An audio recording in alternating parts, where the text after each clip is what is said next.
cara virou um parasita, o dinheiro não chega no povo e ele quer aumento automático. Então a perversidade que eu percebi naquele momento por parte do governo me mobilizou.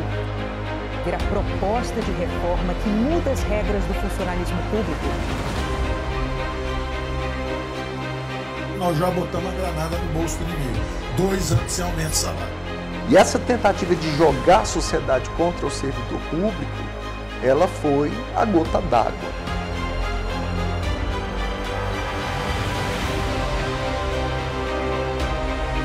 Foi absolutamente necessário tomar providências, assumir o desafio.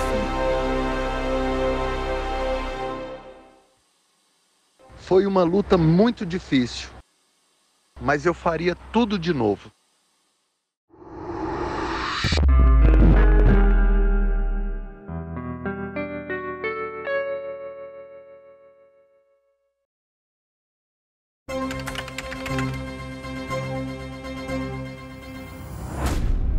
Eu cheguei no Congresso Nacional em 2019 e em 2019 nós já chegamos com a proposta da reforma previdenciária praticamente pronta e coube ao governo apenas colocar em votação e mobilizar a base governista. E diante daquela proposta de reforma previdenciária, que era tão agressiva, que atacava os direitos dos trabalhadores de uma forma geral de maneira tão dura, eu percebi que esse seria um governo que cumpriria todas as promessas de campanha.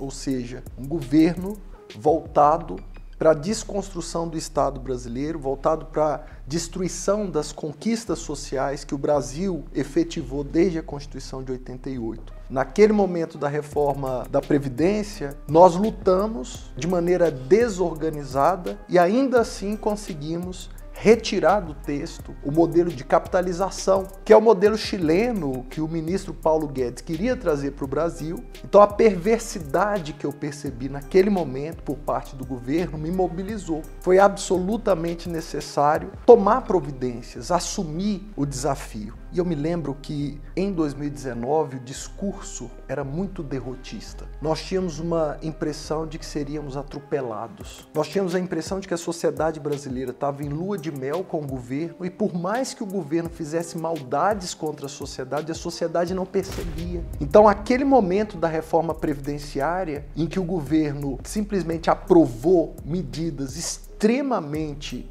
prejudiciais ao interesse público, aos trabalhadores, aos aposentados, me fez acordar de que essa reforma administrativa que estava sendo ventilada viria para destruir conquistas do serviço público brasileiro. Então, naquele momento eu falei, não posso aceitar o discurso derrotista, eu não posso acreditar que nós já perdemos e eu vou assumir a responsabilidade de organizar a resistência dentro do Congresso Nacional e junto às entidades do serviço público. Então, para mim, esse foi um momento de virada, um momento em que eu percebi que se nós não nos organizássemos, nós perderíamos conquistas históricas feitas pela democracia brasileira.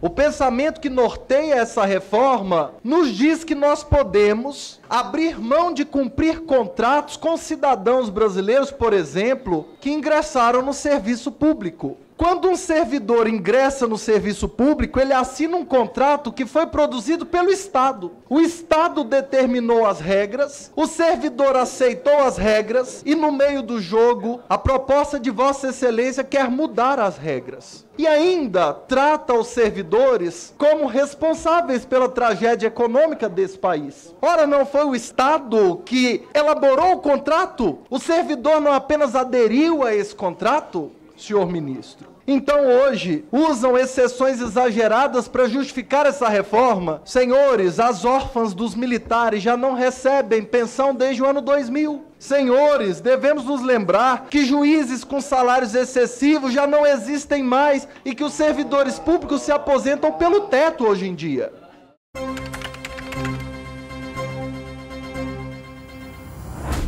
Diante disso, eu comecei a conversar com deputados e senadores. Comecei a conversar com entidades que representavam o setor público e comecei a sondar qual era o texto que o governo queria mandar para o Congresso.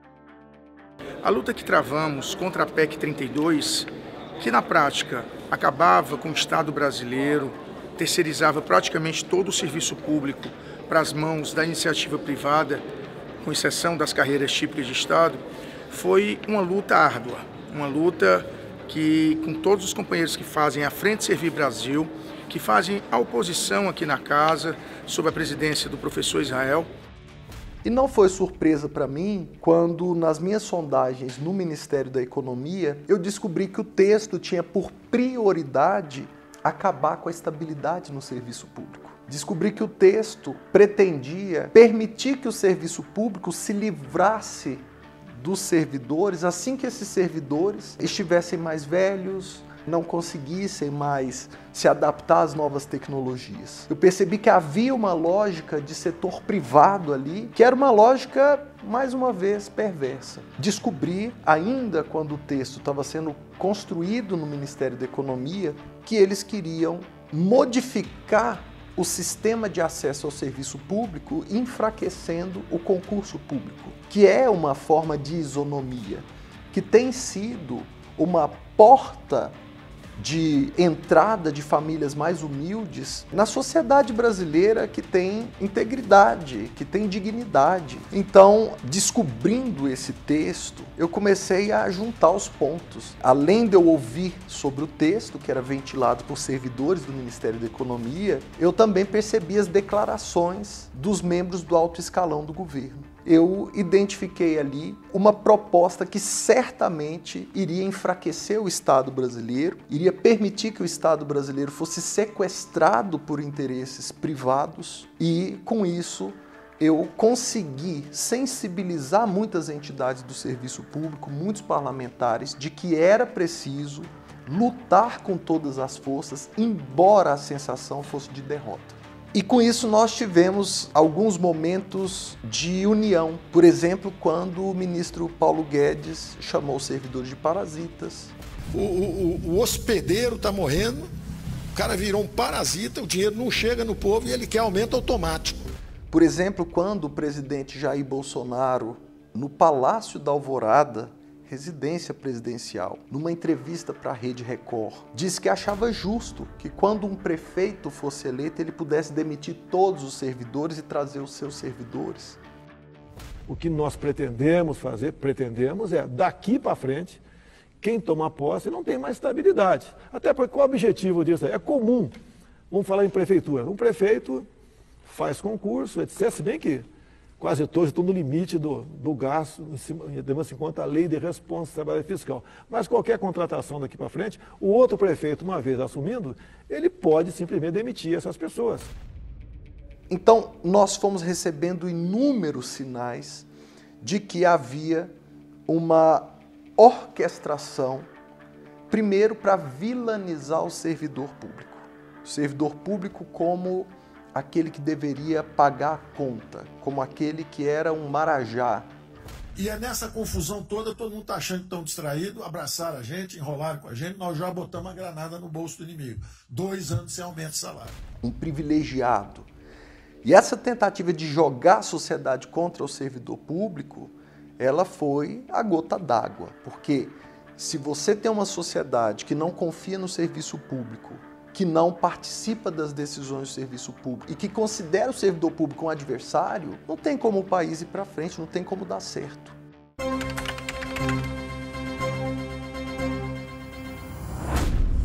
Nós percebemos a fúria que o governo tinha para destruir o serviço público, para acabar com as conquistas da Constituição de 88, e eu sou cientista político, eu tinha um olhar do profissional da área e também do aula de história há 20 anos. E aí eu comecei a perceber que era um movimento muito típico de governos autoritários que querem tirar do próprio caminho todo tipo de objeção, todo tipo de controle. O texto que se ventilava do Ministério da Economia era um texto assustador, porque ele atacava a estabilidade, ele atacava o concurso público, ele dava plenos poderes para o presidente da República, para os governadores, para os prefeitos extinguirem autarquias, fundações por mero decreto. Então, naquele momento, eu resolvi organizar as forças democráticas, as forças de defesa do serviço público. E aí eu tive uma contribuição muito importante de um cientista político Jorge Misael, que foi meu aluno e que eu tenho muito orgulho dele, que é altamente preparado.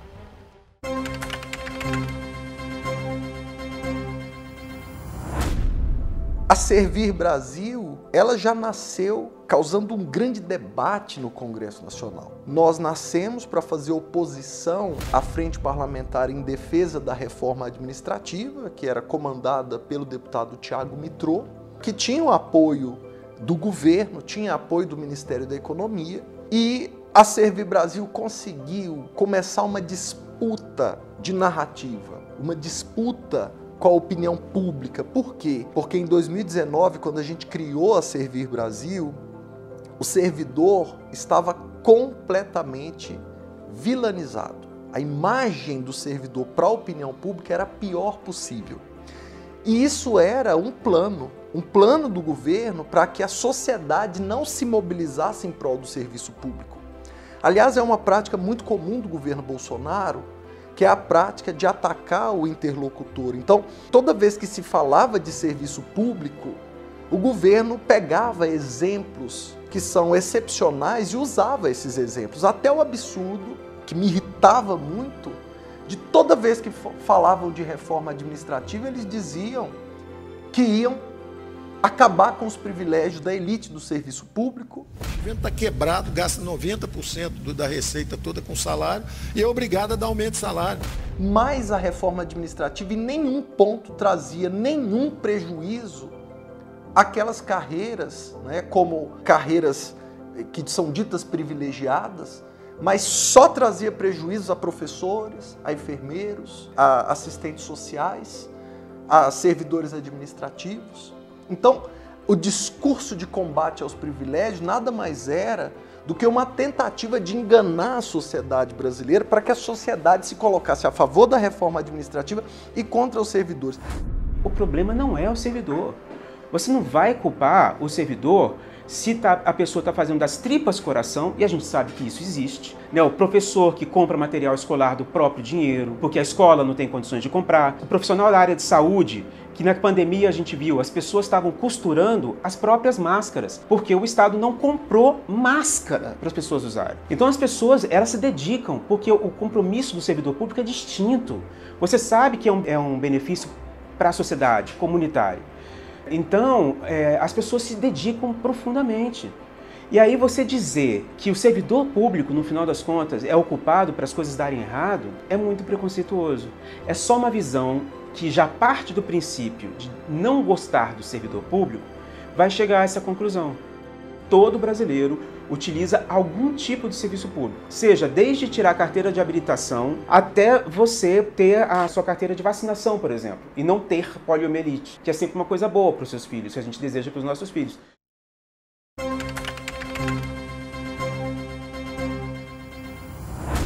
Agora é hora da gente atrasar o governo. Por quê? A população ainda está em lua de mel com esse governo. Tudo que o governo falar, a população vai acreditar. E, portanto, a gente tem que tentar jogar a reforma administrativa para o segundo biênio do governo. Então, a nossa primeira sacada, que eu acho que foi o golpe de mestre, foi tentar atrasar o envio do texto. E aí, as entidades do Conselho Curador começaram a propor negociações, conversas com o Ministério da Economia.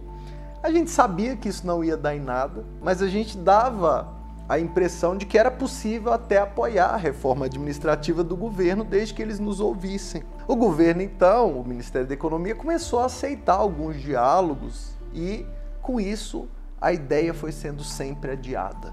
Nós conseguimos, então, que a proposta de reforma administrativa só chegasse no Congresso Nacional no fim de 2020. Eu acho que isso foi essencial. Se eu pudesse dizer assim, qual foi a minha principal sacada, a minha principal ideia para a reforma administrativa foi ter gerado esse atraso de quase um ano para o envio do texto. Olá, no Jornal Nacional você vai ver a proposta de reforma que muda as regras do funcionalismo público, quais os novos perfis de servidores, quem ficaria de fora das novas medidas de redução de gastos e quem manteria a estabilidade. Olá, acabamos de gravar o Globo News Política esta semana para debater a reforma administrativa, texto que o governo vai apresentar em breve ao Congresso Nacional e já é considerado uma espécie de vacina para esse ambiente de baixo crescimento internacional. A Comissão Especial da Reforma Administrativa, ela aprovou nesta quinta-feira o texto base do relatório que altera a forma de contratação de servidores públicos. Falta a vital análise dos destaques. Deputados governistas não estão tão seguros assim de terem os votos necessários para aprovação. Está indo agora a plenário, neste momento em que a gente fala. A reportagem de Bárbara Baião. E quando chegou no final de 2020, a Servir Brasil entrou com uma ação judicial no STF, exigindo que o governo mandasse os relatórios de impacto orçamentário da PEC, porque toda PEC tem que ter um relatório de impacto orçamentário. E nós sabíamos que o governo não tinha esse relatório. Nós pedimos ao Supremo que suspendesse a tramitação no finalzinho de 2020. O texto ele era muito enganoso por uma série de razões. A primeira que eu acho que a gente pode mencionar é porque, na verdade, a maior parte do que ele prometia já existia. Então, boa parte daquelas vantagens que eram alegadamente extintas, elas já tinham sido extintas para quase todos os servidores públicos do país. Então, na verdade, ele trazia mais do mesmo. Em outros aspectos, ele trazia coisas que, por exemplo, já estão na Constituição.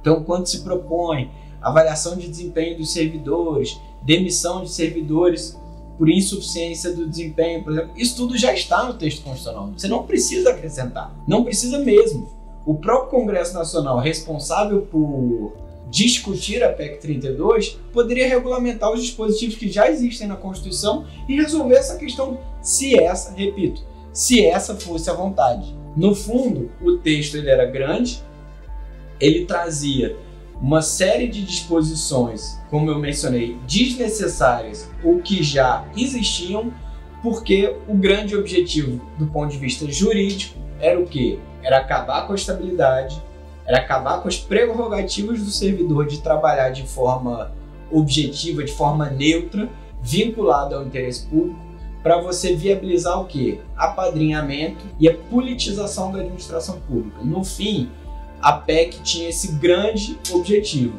Então, como nós mencionamos, havia essa discussão de que haveria uma economia muito grande para os cofres públicos, mas os números eram tirados sabe-se lá de onde. Então, inicialmente, nós fomos ao Supremo e falávamos, Supremo, como que os deputados vão discutir adequadamente essa proposta se esse número apresentado pelo Ministério da Economia não se sustenta? Qual é o número? Onde é que estão as pesquisas? O governo federal apresenta uma proposta dizendo que vai economizar 300 bilhões ao longo de 10 anos, acho que todo mundo supõe que esse número foi tirado de alguma pesquisa, de algum estudo. Nós estamos falando do Ministério da Economia. E, na verdade, nós, quando fomos ao Supremo, começou a ficar evidente que esses números não existiam. E aí o Ministério da Economia começa a enrolar. Não, esses dados estão ali, estão lá, estão acolá. E ninguém sabe exatamente de onde vieram. Finalmente, quando fomos ao Tribunal de Contas da União e o Tribunal de Contas da União deu um prazo peremptório para que o Ministério da Economia se manifestasse acerca dessas informações, aí o Ministério da Economia vai e assume. Temos os dados. Não temos os dados. Esses dados não existem, nós tiramos de um estudo do IPEA que não tem nada a ver com a reforma administrativa. Ainda tinha uma data posterior à entrega do texto. Então eles inventaram esses números para tentar dar uma resposta, e aí no Tribunal de Contas isso ficou explícito. E aí foi ali já no final, e foi uma grande vitória, porque aí a gente conseguiu entregar para a Servir Brasil, olha, está aqui a petição do Ministério da Economia, em que eles dizem categoricamente que esses dados, cuja veracidade nós estamos contestando há meses, está aqui, eles assumindo que esses dados não existem, que eles de fato foram inventados. Toda proposta que vai para o Legislativo, quando o Executivo manda, tem que ir acompanhada de um arrazoado. As explicações, essa peça chama de exposição de motivos. E a gente foi olhar ali qual que era o diagnóstico que tinha sido feito Porque a PEC, a reforma administrativa, teoricamente seria a solução para um problema. Então a gente queria saber qual que é o problema que eles queriam resolver, que a gente não conseguia entender. E quando a gente foi olhar, por exemplo, a exposição de motivos dizia: todo mundo sabe que o serviço público custa muito e é de má qualidade. A gente, bom, tudo bem, essa é uma afirmação muito genérica, uma afirmação muito baseada em percepções. Mas cadê os dados disso? E quando, olhando o material, não existiam os dados. E isso chamou muito a atenção, porque como que você propõe uma reforma constitucional sem ter um estudo, pelo menos, entendendo por que você precisa fazer aquelas mudanças? E quando a gente partilhou isso com o professor Israel, ele pegou rapidinho e sacou que tinha uma vulnerabilidade gigantesca ali em torno da própria pilar de sustentação.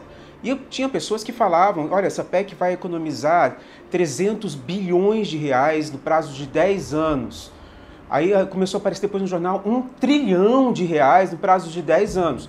São números grandes, impactantes, mas como que eles tinham sido calculados? E aí o professor Israel fez, então ele articulou, por meio da Servir Brasil e dentro do Congresso, ele articulou que a Câmara dos Deputados requisitasse informações formalmente do ministro da Economia. É uma prerrogativa que o parlamento tem. E ele aproveitou para que usasse isso e perguntou: como você calculou esses valores? Como que você calcula o impacto financeiro e qual que é o seu estudo para embasar a sua proposta? E isso ainda durante as discussões dentro da comissão especial. E o Ministério da Economia, então, é obrigado a responder, não pode não responder, tem prazo. E quando respondeu, a parte dos dados, dos valores, não sei. Então hoje, por conta dessa formalização que o professor Israel viabilizou, está registrado dentro do processo da PEC que tramita no Congresso Nacional, que o Ministério da Economia não sabe de onde vêm os números, eles não têm memória de cálculo, eles chutaram um número que poderia parecer razoável e ao mesmo tempo que criasse um impacto. No meio do caminho, claro que não foi tão fácil assim, foram ações no Supremo, foram representações no TCU, foi criado um site, documentos da reforma administrativa, um site institucional do governo, ele é parte das nossas peças, com supostos documentos que embasaram a reforma administrativa. Então a gente se debruçou sobre esses documentos, eram processos administrativos, grande parte tramitados no Ministério da Economia, em que ou se pulava de um setor para o outro sem a gente saber o que aconteceu entre setor e outro, ou passava por todas as secretarias do Ministério da Economia num dia só, com de acordo. Alguma coisa tem aí, né? Judiciário, alguma coisa tem, TCU, alguma coisa tem. Cadê esses números? Foi então que no Tribunal de Contas da União, o ministro Raimundo Carreiro, que estava com a representação, nós chegamos a conversar com ele, despachamos. O professor foi conosco, o professor Israel Batista, despachamos com ele, conversamos, levamos a demanda. Quando o Ministério da Economia foi intimado, ele bota assim: então, não tem, mas tem isso, tem aquilo, tá aqui o ateste. Não tem dado essa reforma, não tem comprovação de economia, como tanto se tem veiculado de bilhões de reais. Tá aqui o erro da reforma administrativa. O presidente Rodrigo Maia, então, veio conversar conosco. Na época era o Rodrigo Maia, havia diálogo com ele. E aí nós falamos: presidente, se o senhor colocar em tramitação, nós vamos interromper a tramitação. Então a nossa sugestão é que a gente passe pelas eleições e o senhor deixe para o próximo presidente levar isso à frente. Foi o que aconteceu.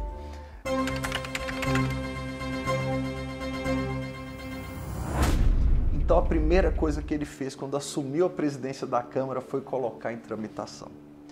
E aí nós falamos: olha, essa tramitação vai ser rápida, vão nos atropelar e nós temos que começar um diálogo com todas as forças do Congresso Nacional, mesmo aquelas que talvez pensem muito diferente de nós, né? Eu costumo dizer que o interlocutor, você não escolhe. Você tem que discutir política com quem estiver sentado à mesa. É claro que tem coisas que dão ânsia, dão enjoo, mas o interlocutor é quem está sentado na sua frente, que tem poder para dialogar. Então, nós decidimos que nós íamos fazer uma atuação realmente para derrotar a PEC 32, porque havia, por parte da oposição, um pensamento de que não tinha mais jeito, de que era melhor a gente gritar de que era melhor a gente fazer manifestações sabendo que íamos perder.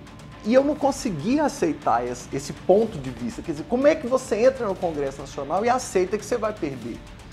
Ora, reúna as forças, reúna as tropas, negocie, converse. Eu acho que quando você é uma minoria num governo autoritário, você tem que ir para cima com técnica de guerrilha, se for o caso. Então, tinha que fazer mobilização e os servidores demoraram a acordar.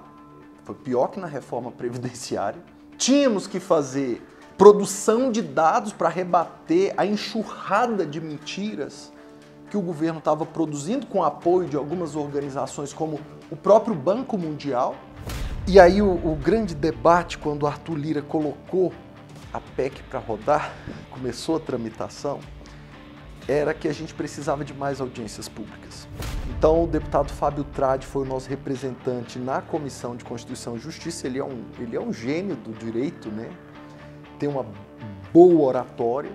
A Servir Brasil providenciava os relatórios para ele poder rebater os dados, e a gente conseguiu segurar bastante ali na CCJ com a relatoria do deputado Darcy de Matos. E aí a luta foi para conseguir que quando o texto saísse da CCJ e fosse para a Comissão Especial da Reforma Administrativa, a gente conseguisse aumentar a quantidade de audiências públicas. O presidente Lira tinha determinado apenas 4 audiências públicas. E aí nós falamos, com 4 audiências públicas a gente não vai reverter a opinião pública, não tem jeito. E aí nós começamos um processo de negociação com o presidente da comissão, o deputado Fernando Monteiro. Nós fizemos mesmo uma ação orquestrada para pressionar a comissão especial a nos dar mais audiências. E para espanto geral de todos, nós conseguimos passar de 4 audiências para mais de 40 audiências. E por que que isso era importante? Eu dizia para os deputados, é importante porque o governo está convencendo a opinião pública e os jornalistas com base em dados falsos. Se nós tivermos 40 audiências para trazer os melhores intelectuais do Brasil, os maiores especialistas em serviço público, para demonstrar o contrário, o governo não vai conseguir se manter com essa pose de que está certo, de que os dados são técnicos. Então, nós conseguimos fazer a nossa segunda estratégia. A primeira estratégia foi atrasar e agora a gente colocava a nossa segunda estratégia em curso. Ficou muito claro que essa reforma constitucional que estava sendo proposta pelo governo era completamente inadequada. Ela era inepta. Se pretende solução para um problema que não existe. E aí o professor Israel conseguiu garantir o espaço para a gente, com todas as audiências públicas, que cada vez que sentava alguém com especialização nessa área, e portanto uma reputação a zelar, deixava evidente essa fragilidade técnica. Não existe pilar técnico sustentando a PEC. É uma peça puramente política e preconceituosa. As audiências foram uma mudança imprescindível, porque o principal queixa que os servidores públicos tinham e as entidades representativas é, olha, você mandou para o Congresso Nacional uma proposta que mexe com todo o serviço público, mexe com os servidores, mas você nunca conversou com os servidores. Você não chamou os servidores para sentar com você, governo, e discutir esses pontos que você está colocando. Se você quer saber de fato as dificuldades da máquina pública para prestação, para entrega de bens e serviços públicos à população, você poderia conversar com quem está na linha de frente disso, com quem está responsável por fazer isso. Porque se tivesse nos perguntado, nós teríamos apontado dificuldades que a gente conhece, afinal de contas a gente está no dia a dia. Então a audiência pública foi um remédio mitigador para essa grande falha conceitual e de construção do governo.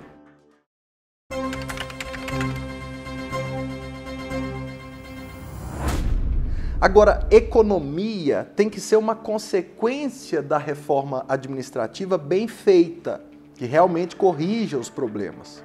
A economia, a questão fiscal, não pode ser o motivo para uma reforma administrativa, porque senão você vai avaliar a reforma administrativa pelo que ela conseguiu cortar de gastos. Só que se você cortar os gastos de maneira incorreta, você corta o atendimento médico. Então, com os dados dessas audiências públicas, com pesquisas todas assinadas por universidades, foram mais de 40 cadernos da reforma administrativa que a Servir Brasil produziu em conjunto com o Fonacat. Essa parte toda dos cadernos, ela foi um pilar de contestação. Porque, olha, você não tem dados para defender, mas eu tenho muitos dados para comprovar que a sua proposta é completamente vazia, é irresponsável com a população brasileira. E isso foi uma coisa que o professor Israel também soube captar, que é colocar, olha, o que está sendo proposto aqui vai piorar a vida do brasileiro, porque é algo que vem sem nenhuma noção do que quer fazer. Outra questão que a gente perguntou e o professor Israel encampou completamente. Qual que é o impacto esperado dessa PEC? Depois da PEC, o que você espera que aconteça? Vocês estimaram, vocês projetaram cenários para isso? Também não projetaram cenários, sabe? Então, como é que você faz? Então, nós começamos a apresentar os dados e a rebater um a um todos os dados mentirosos que o governo trazia. E nós fomos revertendo a opinião da imprensa. Muitos jornalistas que tradicionalmente apoiavam a reforma administrativa começaram a dizer, olha, eu apoio uma reforma administrativa, mas essa não. A Comissão de Educação da Câmara dos Deputados realizou uma reunião virtual para analisar os impactos da reforma administrativa na educação, de acordo com a proposta de emenda constitucional número 32 de 2020. O encontro foi coordenado e conduzido pelo deputado professor Israel Batista. Pelo que eu enxergo aqui no Congresso Nacional, há sempre subjacente um desejo, não de melhoria do serviço público, mas de vingança contra o serviço público, de revanche contra o serviço público. E nesse clima de revanchismo, é muito difícil você debater mudanças nas regras de serviço público. E aí, cá para nós, gente, quem não apoia uma boa reforma administrativa? É tudo que os servidores querem. Uma reforma de verdade, que acabe com privilégios, uma reforma que faça gestão do serviço público para poder aproveitar o melhor talento no lugar certo, porque você tem servidores com certas competências muito mal aproveitados. Então essa reforma nós queremos também, mas não era essa a proposta do governo. A proposta do governo era de enfraquecimento do setor público. A proposta do governo era de destruição dos órgãos públicos. A PEC não precisava existir. Se você trabalha a avaliação de desempenho de uma maneira adequada, você toma cuidado para que a avaliação de desempenho não se torne uma ferramenta de perseguição, como a gente sabe que tem havido, não se torne uma ferramenta para dar força para assédio moral ou assédio sexual. Se você se toma cuidado para a avaliação de desempenho não ser uma ferramenta para essas perversidades, mas sim para garantir que você esteja medindo, de fato, o comprometimento do servidor público, compromisso, o grau de dedicação, se está fazendo de fato o que precisa fazer, isso em si é suficiente. Essa era a discussão que deveria ter acontecido e que não precisa da PEC, porque já está na Constituição desde o século passado. Bastava regulamentar isso e fazer esse debate.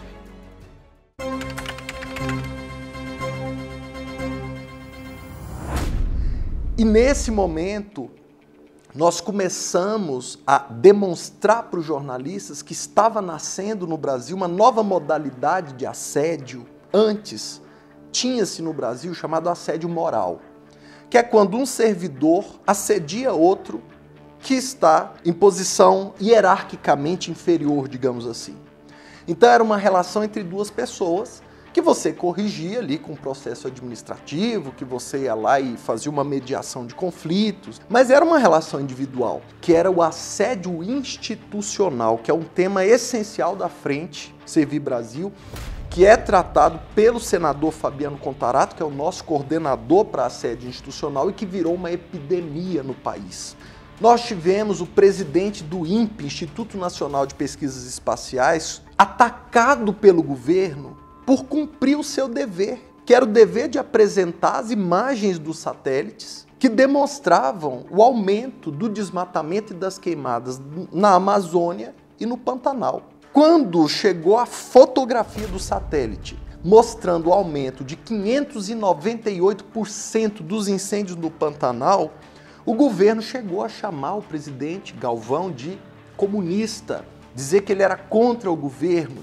Aí começou o assédio contra o INEP, que produz as provas de avaliação da educação brasileira, trocas contínuas de presidentes. Depois, o fortalecimento de um ataque orquestrado às universidades. Que as universidades federais precisam ter autonomia. Justo. Autonomia de pesquisa, autonomia de ensino. Só que essa autonomia acabou se transfigurando em soberania. Então o que você tem? Você tem plantações de maconha, mas não é 3 pés de maconha, você tem plantações extensivas de maconha em algumas universidades, a ponto de ter borrifador de agrotóxico. Por quê?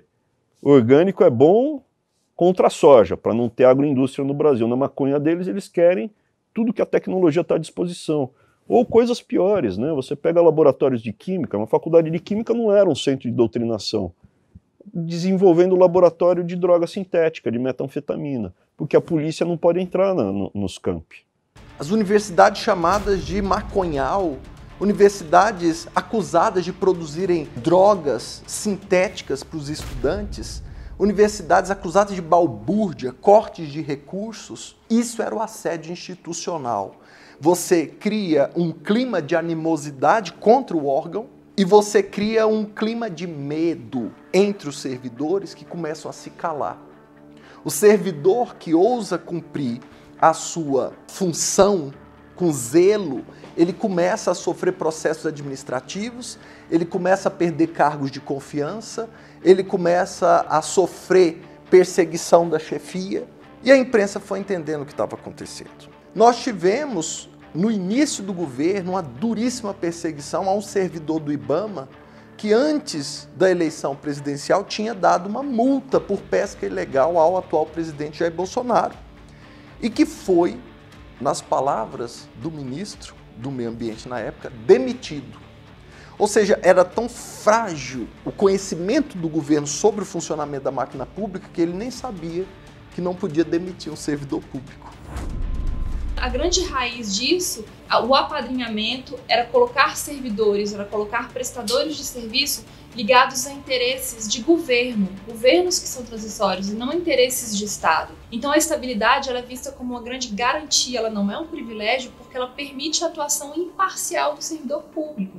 Se ele não concordar com a postura da sua chefia, ele tem a garantia de que ele não vai ser demitido e não vai ter que se submeter aos interesses para poder garantir o seu trabalho. A ideia do apadrinhamento era muito evidente quando você vislumbrava a facilidade com que eles pretendiam dispensar servidores, e aí nesse aspecto a dinâmica do último governo facilitou um pouco o nosso trabalho, porque eles politizaram tanto a administração pública nos últimos anos que nós começávamos a apresentar que o que estava por trás da PEC era isso, era politizar todas as esferas de poder e você impedir uma atuação imparcial do servidor.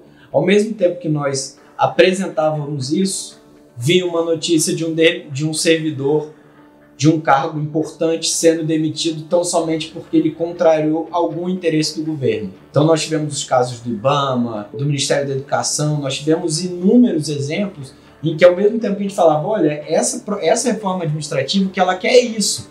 Tanto é verdade o que eu estou dizendo, que olha o que aconteceu ontem. O servidor apresentou uma pesquisa que não era do interesse do governo, no dia seguinte ele estava demitido ou estava perseguido, e aí veio toda a questão do assédio institucional. Então, na prática, a reforma administrativa, a PEC 32, ela era um grande símbolo desse governo. O símbolo da politização de todas as esferas de poder. Então, imagine se essa reforma tivesse avançado. Imagine se os servidores não tivessem as garantias. E imagine se nós tivéssemos aceitado que já tínhamos sido derrotados na opinião dos jornalistas. Então a imprensa começou a mudar, começou a mostrar esses casos.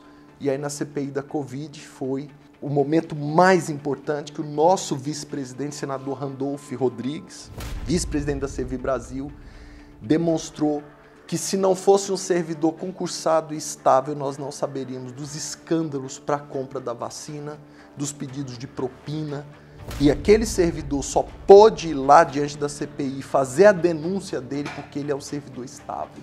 Então, foi uma luta difícil, mas eu faria tudo de novo, mesmo sabendo o grau de perigo que isso representa e a exaustão emocional que isso traz.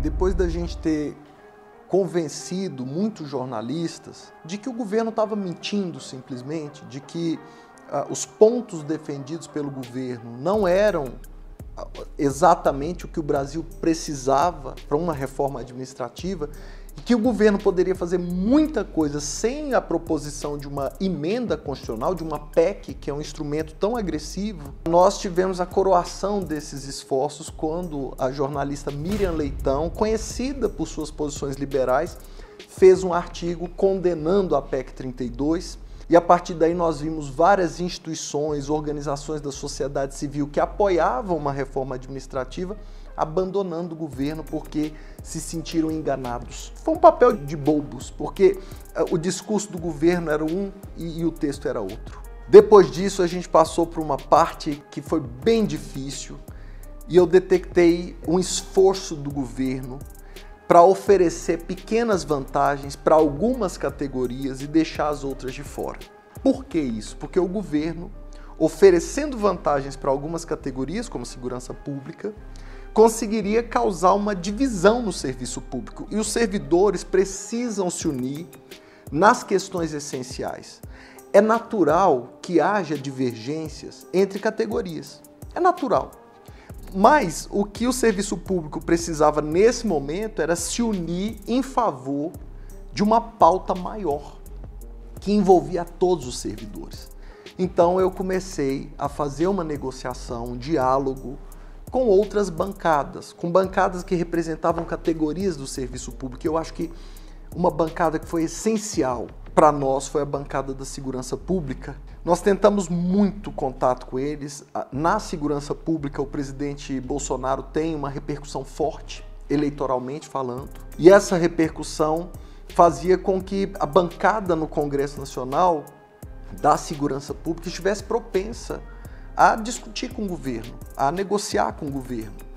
E aí a gente fez um trabalho de atração das entidades representativas da segurança pública, Polícia Federal, Polícia Civil, para o Conselho Curador da Servir Brasil. Trouxemos o deputado subtenente Gonzaga, que representa no Congresso as polícias militares, e ele assumiu a coordenação de segurança pública da frente.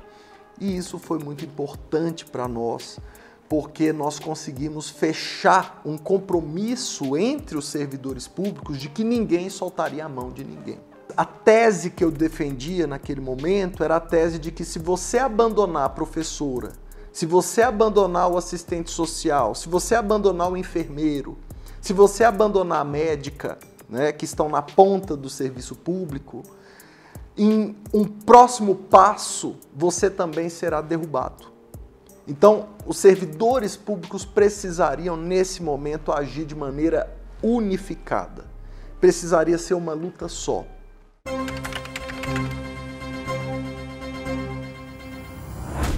E depois de muita conversa, depois de muito diálogo, nós finalmente oferecemos um café da manhã aqui em Brasília. E nesse café da manhã, representantes de diversas entidades estiveram presentes, deputados de vários partidos estiveram presentes. E no final da reunião, quando eu já estava perdendo as esperanças de fechar um acordo, nós recebemos o deputado Capitão Augusto, que chegou de repente. Eu imaginava que ele não iria mais. E diante das câmeras ele me cumprimentou, apertou a minha mão e fechou um acordo. E ele fez um discurso muito duro, como é típico da bancada de segurança pública. Ele disse: a bancada da bala está fechando com o serviço público brasileiro. Isso foi uma cena assim histórica, né? Eu me lembro que depois dessa cena, quando a foto saiu, quando foi divulgada, né, eu apertando a mão, eu que sou um professor, eu sou completamente pacífico, eu não conseguiria nem usar uma arma, né? imagine que aquele foi um momento histórico, porque foi uma demonstração para o governo de que ele não deveria continuar tentando. Porque nós tínhamos conseguido formar uma aliança entre todas as categorias do serviço público, as categorias de base, as categorias de Estado, as categorias da segurança pública, saúde, educação, e foi um momento especial. Eu fui muito criticado, até nas redes, né, por apertar a mão do líder da bancada da bala e eu sendo o líder da bancada do serviço público e da educação também, que é outra faceta minha, que é meu primeiro amor, né, é a educação. Mas eu me lembro que o apoio foi muito grande porque os servidores perceberam que diante de uma ameaça tão grande, nós precisávamos sentar com quem pudesse nos dar o número matemático para enfrentar o governo e frear essa reforma. E foi naquele momento que a gente conseguiu. Aí entramos na última estratégia, que foi ganhar o compromisso público dos parlamentares contra a PEC 32. E aí as audiências públicas da comissão especial já estavam chegando ao fim, ou seja, o tempo estava se esgotando, o relatório do deputado relator estava ficando pronto e a gente precisava demonstrar para o governo que ele não deveria levar a proposta à frente porque ele iria perder em plenário. Então eu conversei com vários parlamentares e eu procurei acesso aos parlamentares, especialmente dos partidos do Centrão, e também deputados liberais economicamente, mas que notadamente são deputados honestos, corretos e que não aceitariam aquele texto. Chegou no dia da votação na comissão especial sem os votos necessários para prosseguir. O governo então fez uma manobra durante a madrugada e simplesmente trocou durante uma madrugada 7 membros da comissão especial. O Partido Novo tinha, dos 8 deputados da bancada, 7 deputados membros daquela comissão especial. Então, ficou claro que o governo só venceu na comissão especial porque ele fez uma jogada e os deputados que lá estavam não representavam o plenário. Quer dizer, um partido com 8 deputados, ter 7 deputados naquela comissão era inaceitável. Então eles ganharam na comissão, mas ficou muito claro, muito nítido que eles não poderiam levar o texto ao plenário.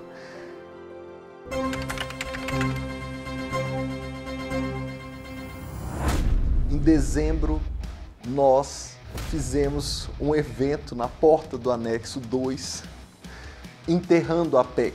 E foi muito simbólico, foi um momento de congraçamento dos servidores, dos deputados. Eu me lembro que eu fui na frente do caixão e foi uma cena hilária, muito engraçada, né? Porque a gente também precisava comemorar aquela vitória. Eu sei que a PEC não está enterrada, porque o governo pode tentar aprová-la no fim desse ano, depois das eleições. Se o presidente Bolsonaro ganhar as eleições, que eu espero que não aconteça, ele vai ter força para aprovar. Se ele perder as eleições, ele pode tentar aprovar no desespero para dar uma satisfação à base liberal que ele tem, né? Mas nós estamos atentos, a Servir Brasil está muito atento, o nosso Conselho Curador continua produzindo dados. Claro que muito trabalho ainda vem, pode ser que ela ressurja a qualquer momento, mas o trabalho que foi desenvolvido até o final do ano passado, a gente consegue falar que a gente enterrou como a gente viu o enterro a PEC 32. Se ela ressuscitar, provavelmente ela virá um outro texto, ou até o mesmo texto que está ali estacionado, a gente está pronto para o combate de novo. Nós estamos nos fortalecendo até o final, quando a gente conseguir enterrar esse texto, que é um texto muito ruim, nós vamos continuar em guarda, nós vamos continuar prontos para a batalha e não vamos desistir da opinião pública. O cidadão brasileiro tem que saber que se não fosse o serviço público, o Brasil estava acabado nessa pandemia.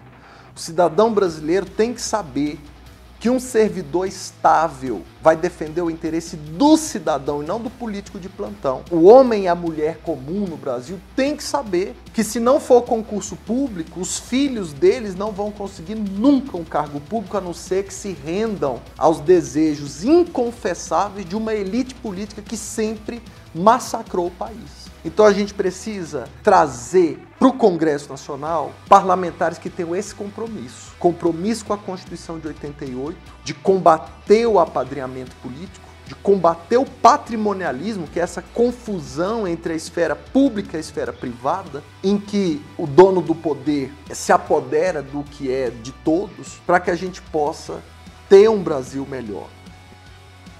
Então nós conseguimos barrar tudo isso, apenas tem que ficar claro que vencemos uma batalha e que outras batalhas virão, e que a grande vitória será vencermos essa guerra. O Poder Executivo, ele também é fiscalizado pelos parlamentos. Então a Câmara de Vereadores, a Assembleia Legislativa, Câmara dos Deputados e Senado. Isso significa que a gente tem que ter parlamentares. Numa eleição a gente não pode ficar discutindo só o presidente, o governador, o prefeito. A gente tem que discutir os parlamentares. A gente tem que selecionar o parlamentar pelo que o parlamentar se propõe, e em havendo um histórico, qual é o histórico daquele parlamentar ou daquela parlamentar. E acho que a gente poder contar com parlamentares como o perfil do professor Israel, olha a diferença que fez. Uma pessoa como ele foi chave para evitar um desastre. Então a gente precisa pensar nisso o tempo todo. E eu acho que o professor Israel se mostrou, se revelou uma pessoa de enorme qualidade e dedicação para a área do serviço público e para garantir que a população tenha acesso a serviços de qualidade. Desde 2019, o deputado federal professor Israel Batista tem sido a voz do serviço público no Congresso Nacional. Juntos enfrentamos a reforma da Previdência, conseguimos melhorar um texto que era muito nocivo aos trabalhadores e juntos enfrentamos a PEC 32 da reforma administrativa.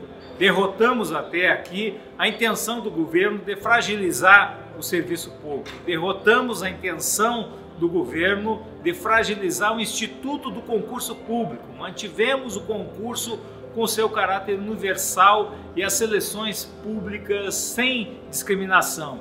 Portanto, nessas eleições de 2 de outubro, vamos juntos com o deputado federal professor Israel Batista, que precisa ser reeleito. Então, 4077, não se esqueça, em 2 de outubro, Israel Batista de volta ao Congresso Nacional. Meu nome é Janus Pablo, estou presidente do ANFA Sindical, entidade que representa todos os auditores fiscais federais agropecuários. Gostaríamos aqui de confirmar nosso apoio ao deputado pela luta em defesa e valorização do serviço público brasileiro. Realmente ele foi um guerreiro nestas causas e por esse trabalho, por essa luta, nós facultamos e confirmamos o apoio ao deputado professor Israel Batista, 4077. O professor Israel tem atuado firmemente numa defesa de um Estado democrático, numa defesa de um Estado onde o serviço público é valorizado e retorna adequadamente para a sociedade que mantém o Brasil em funcionamento. Por isso aqui, mais uma vez, nesse momento de decisão, o professor Israel, deputado federal 4077. Eu sou testemunha do trabalho do professor Israel no Congresso Nacional.